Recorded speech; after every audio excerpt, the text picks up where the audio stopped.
السلام علیکم برادران، خوش آمدید به شبکه مترجم ما. کسانی که حال آبونه نشدند تا شده لایک رو زیر کنید و من باشد خبرهای آخرین را از جهان MMA پیشکش شما میگردانم. مشزنی تاجیک سروجان حمیدوف محاربه خود را روز 25 دکبر در ارگانیزاسی امیر منیجمنت کلوب گذراند و با قرار داوران بر ضد رقیب خود دست بالا گشت.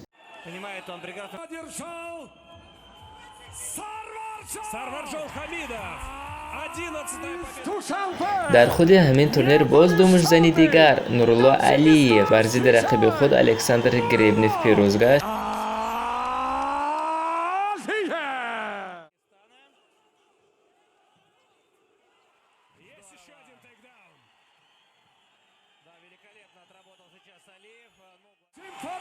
Пятая победа.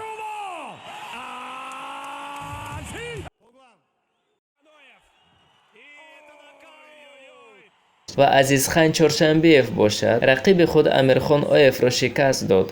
این شام به احسان تاجیک نامگذاری شد و خبرهای اساسی ما اوید لایق رجبوف می باشد که همگان او را با لقب لاپا یاگوار می شناسند.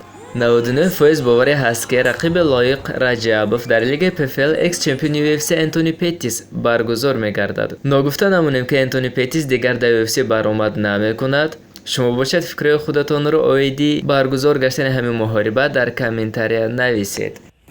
رمزگری تاجیک از دسته تیم بایونوف جهانگیر سید جمالوف کنترکت خود را در UFC به انجام رساند و با یکی از بهترین ارگانیزاسی جهان بریو MMA شرطنامه بست. سید جمالوف با رکورد 14 و 4 روز 16 ژانویه در لیگ نو یعنی بریو MMA با رقیب قرقیزستانی عبدالسلام کوبانیچبک با رکورد 15 و 2 در شهر سوچی در لیگ بریو CF 46 برآمد خواهد کرد در وزن 71 کیلوگرم.